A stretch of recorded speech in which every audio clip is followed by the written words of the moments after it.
What up, Space Fam? Goes in here from Anime Up. We're back at it again to discuss the latest and craziest developments in the One Piece story, and this is a huge one right before a very long break, 4 weeks to be specific. So stay tuned for this upcoming insanity that is this full translated chapter, and a lot of things that we were confused about in the spoilers were thankfully addressed in the full translated pages, so we got a lot of that to go over. If you do enjoy these One Piece reviews and want to keep them coming, you know what to do. Channel Pirate King within and smash that like button. Remember, smashing is Pirate King energy and passing is Orochi energy, so choose wisely and set off those YouTube fireworks to celebrate Wano's liberation. If you haven't, join the Nakama by subscribing and hitting that notification bell to turn on all notifications, or you will miss future One Piece videos and updates. And now, without further ado, let's jump into it, spoilers and all. We got One Piece on the cover of Weekly Shonen Jump as they advertised the new movie showing Shanks' daughter and everything. Then we finally see the colored 2-page spread that we knew was coming, advertising the new One Piece Odyssey game. It definitely looks fun, and I may have to just try this one. So this chapter is called The New Emperors, as we know, and it starts with the 5 elders freaking out over what is the meaning of this photo, meaning Luffy's photo. We never approved of it, they say, and they thought they told the Marines to remove the D from the name. This was one of my questions after reading the spoilers. As we'll see, the bounty for Luffy is not as high as we had every right to expect, and so at first I thought this was because they were trying to downplay Luffy, but then the spoilers said that Luffy's new form was used, and I thought if they want to downplay Luffy, the warrior of liberation who can give hope to the downtrodden, then it didn't make sense that they'd reveal his awakened form to everyone. And now it all makes sense. The 5 elders didn't want to reveal Luffy's new form or the D in his name. They want to keep it as hush-hush as possible, so of course they'd be against this photo. Very satisfied now because this discrepancy was bothering me when we lacked all the information. The Marine says, "No sir, we weren't told about that. The photo was sent by CP0's Guernica-sama, who of course didn't have all the knowledge that the elders had. The elder says reprint it, the world cannot be permitted to see this. The Marine says they've been trying to contact the printer, but there's no use. The elder wants them to cease distribution, but then we see Big News Morgans,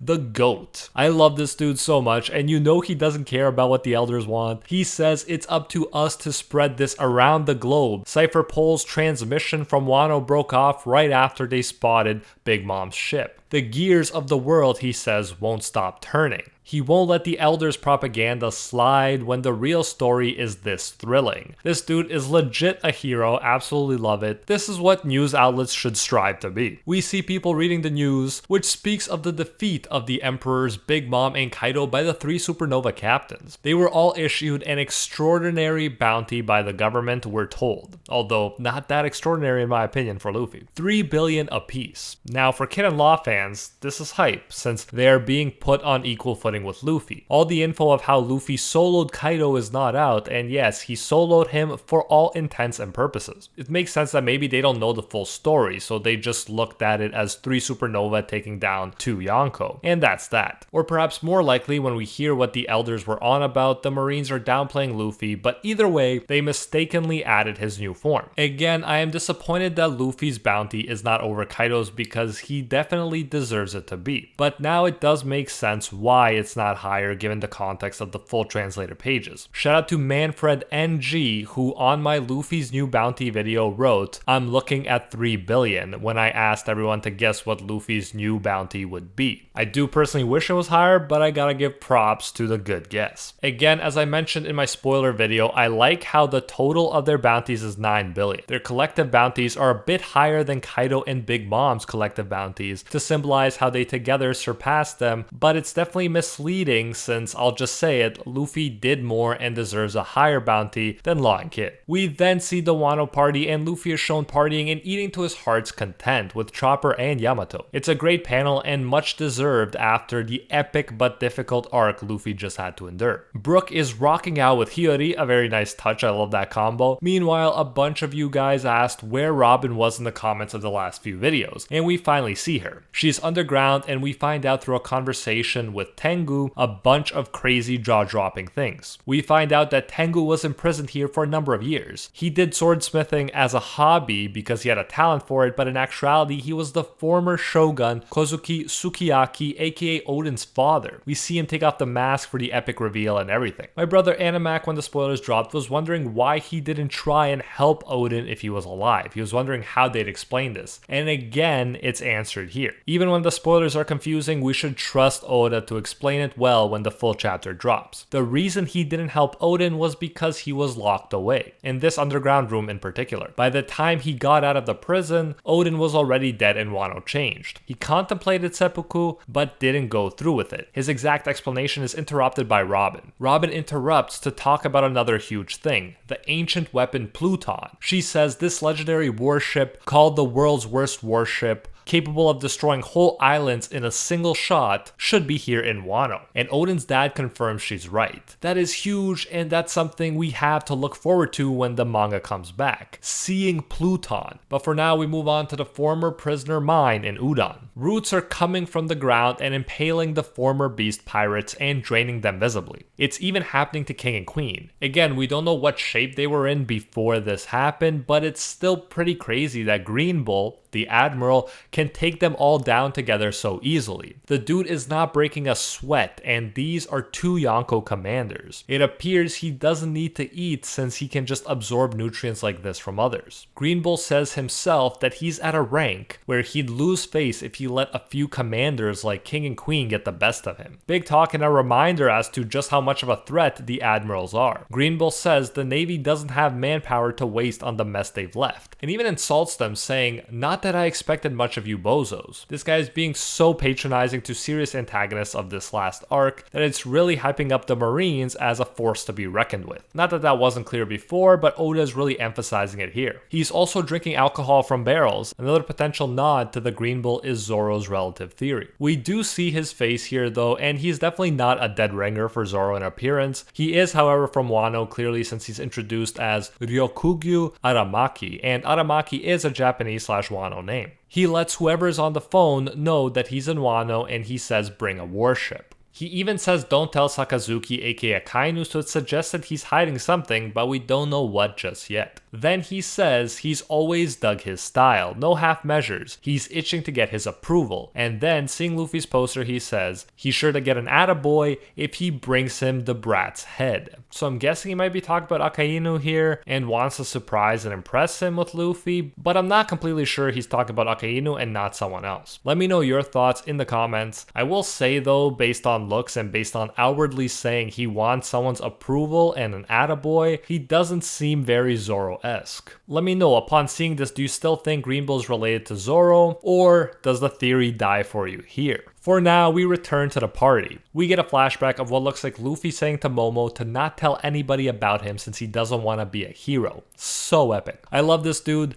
doesn't need any of the glory, he's just doing the right thing. And as we saw way back in the beginning of the story, he's totally okay with normal people viewing him as a pirate to be hated. I love that he doesn't expect gratitude from other people, he just does what he thinks is the right thing to do. Kid shows up and attacks Luffy, and Luffy unintentionally counters without even meaning to by pulling him close like he wants Kid to party with him. Again, Luffy is clearly giving off the Pirate King laid back energy here, while Kid is so reactionary.